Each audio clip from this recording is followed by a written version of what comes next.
Now, the Independent National Electoral Commission has been warning politicians and party agents to desist from violating election campaign rules at a roundtable held at the Electoral Institute in Abuja. The Commission and other stakeholders reviewed the implications of premature and illegal election campaigns.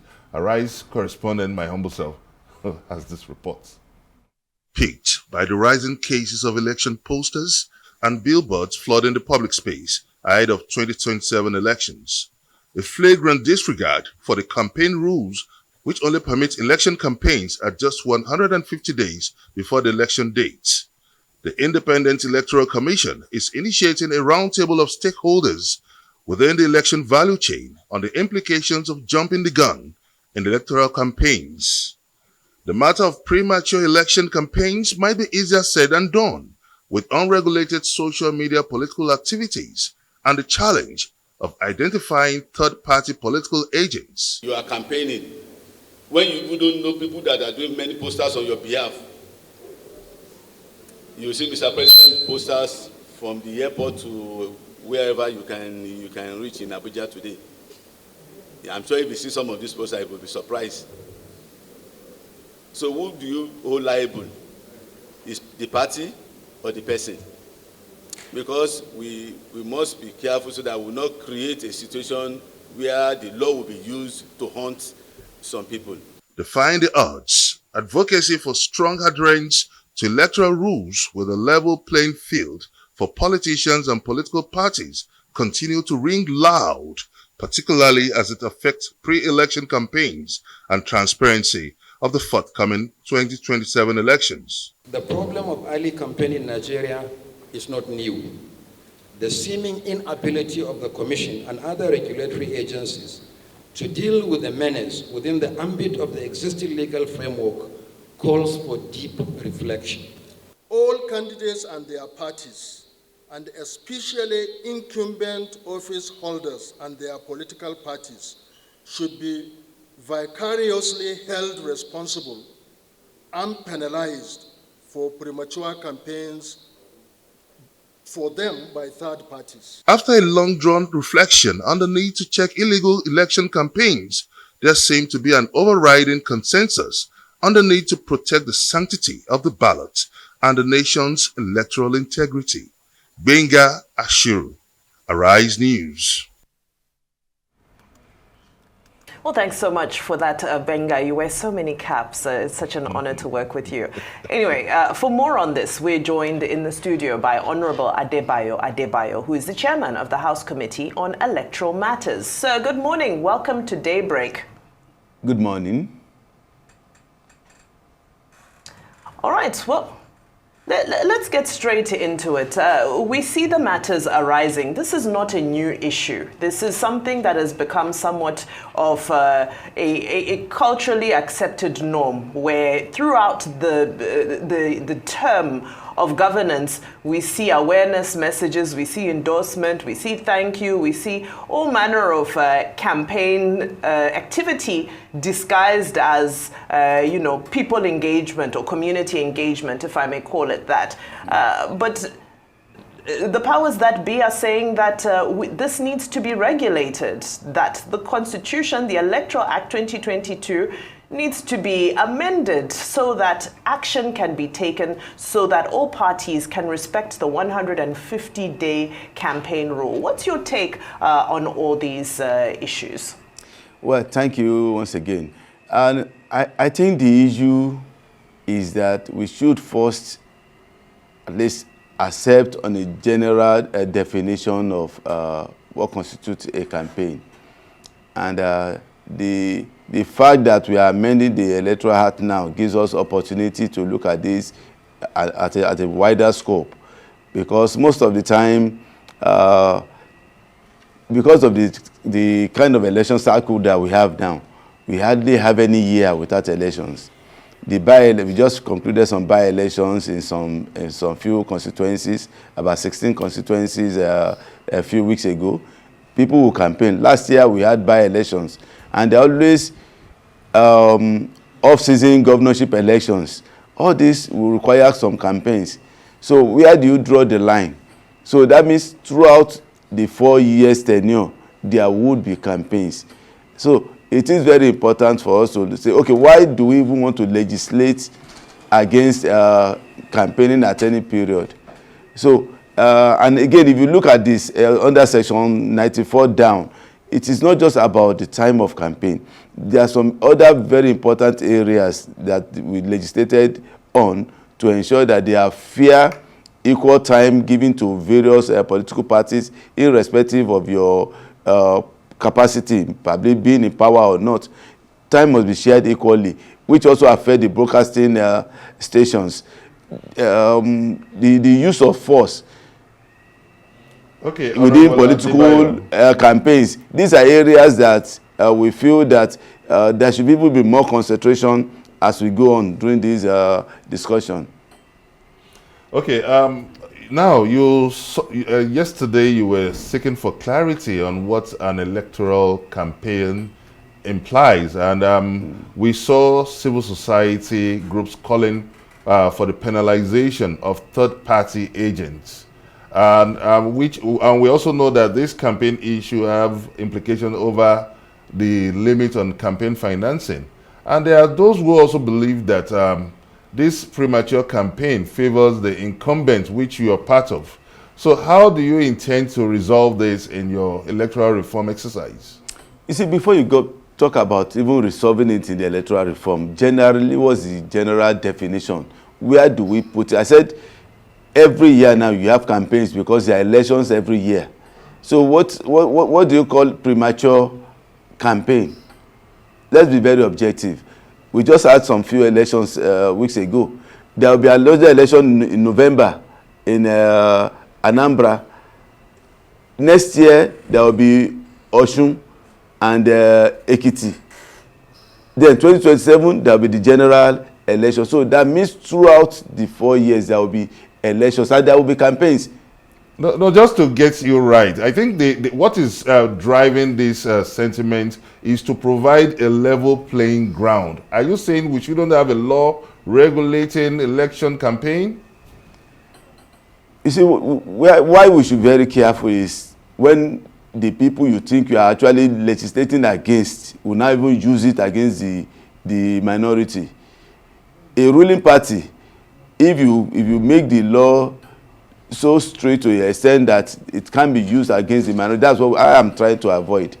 Now, for example, what do you think started the June 12 election crisis?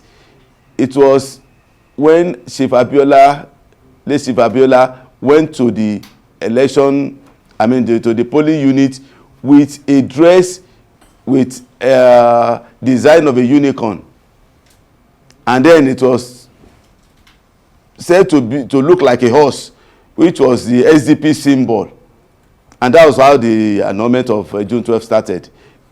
They would use this campaign rules, regulations. So what we are looking at is, let's first agree what should be termed as campaign activities. So the discussion just started yesterday.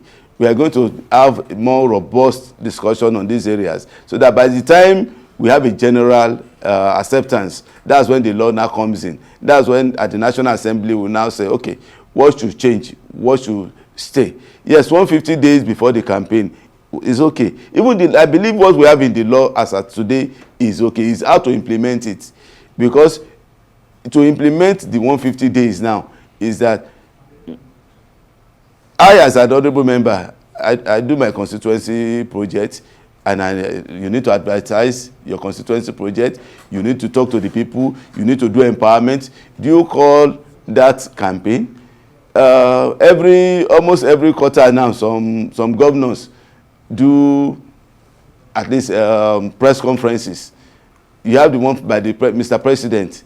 Do you call those campaigns? So these are the areas we believe the media and every stakeholder should come together and agree what are the areas that we should call campaign activities. If we get that straight, then legislating against abuse will not be easy, or else we create an ambiguous situation where the law enforcement will use all these laws against especially the opposition. So these are areas, and you know we are in a government that...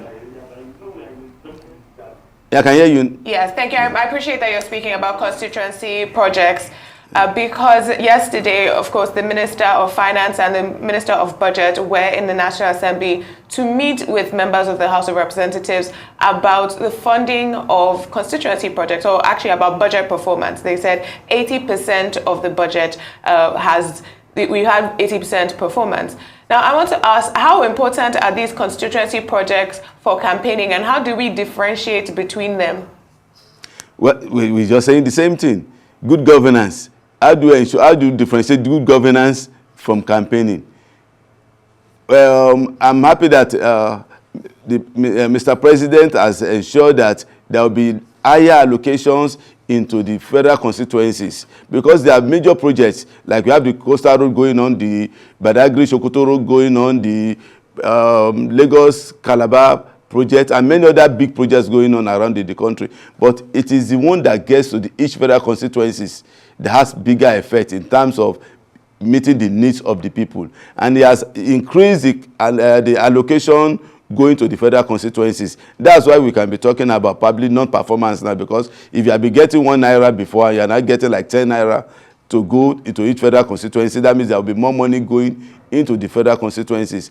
And like, you know, in Nigeria, news spreads so fast. People are already saying, oh, you have more money now in your federal constituency, you must perform. And now members are saying that most of these projects have not already started. So it's becoming a problem. And that's why it has to be addressed yesterday. The appropriation committee has to meet with the Minister of Finance and the DG Budget, Minister of Budget and the DG Budget to see how this could be sorted out. Because it has never been like this. No, much money has not been put into the federal constituencies before, like it's been done now. Honorable Adebayo, I understand where you're going. I know my colleague needs to ask you a question. However, let's just be clear about the conversation we're having here. There are projects.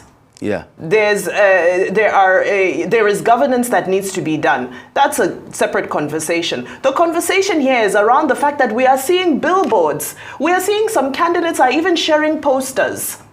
We're seeing the amount of money that is being spent on paraphernalia. 2027. Let's talk presidential election, because you're saying that there are several elections. Okay, fine. Let's face the presidential election squarely, which we all know is 2027. But why are we seeing images of various candidates all around on billboards, on you know, street posters, you name it? I think that's the conversation we're having. We're quite clear the fact that yes, constituency projects and good governance is a form of campaign, but the Constitution, the Electoral Act here is talking about all these thank you rally, awareness of this, and you know, all of those. But I cede the floor to Yolanda, who I believe also has some very pertinent questions to ask you. Yeah, before you move to the next question, you see, clarity is very important. It's not just for us to just be emotional about some of these issues. We are saying, where do we start? What do we call election campaign?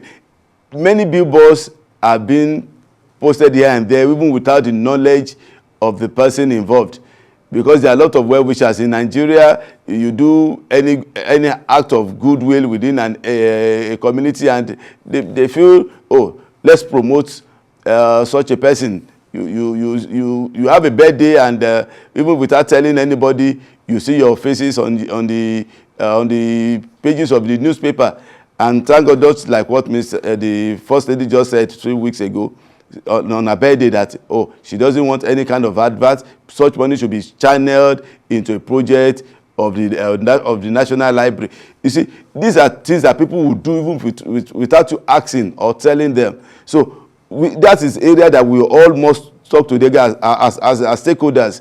It is how to really define this issue that we are saying now. Our job is to put into the Constitution or the Electoral Act what the public wants, what the general public wants. It is the aggregation of this thought that we are already discussing now. I cannot say this is what it must be. The only thing I can talk about now is what the law says at the present. And if there is going to be any amendment, it's going to be what we all collectively agree. We are your voice. We are acting on your behalf. So it is for you to recommend, as a person, what do you feel? If a poster is being put around on my behalf, what should it be against me, or should the people people in the broadcast company or the advertising community should be regulated in such a way that before you post anything, then there must be an endorsement from me as the beneficiary. So these are areas we should look into, so that we don't create a situation where the law will be used against the minority. That is the area I personally feel we should guide against. And Honorable, I think that is exactly the question that Bimbai is asking. Ironically, that is the exact same question that I was going to ask myself. These billboards that we're seeing, it's interesting to hear that they're in other parts of the nation as well. Bimbai, you're saying you're seeing this in Lagos. This is exactly what we are seeing in the FCT. And if you are saying that this is not campaigning and can be looked at from different angles, then how is the matter judged? We all know that early campaigning can increase the political tension, and so soon. What legislative measures can help reduce these kinds of risks? You ask these questions yourself, but these are the questions that we are posing to you. You see, I think maybe the procedure is what we have not agreed on now. You see, in lawmaking, we are your representative. We don't tell you what it should be. We are asking from you, what do you think it should be? That's the essence of the stakeholders meeting. The roundtable started yesterday. We're already starting a discussion. So it is discussion that will lead to what we will do in the House. I must listen. This is an advantage now. If you are giving me a recommendation, it's part of what I will put into consideration during our next meeting. So I think every one of us should start looking at what are the options. What do you think should be the next amendment? What are the loopholes? Because being a lawmaker doesn't mean you have experience in every field.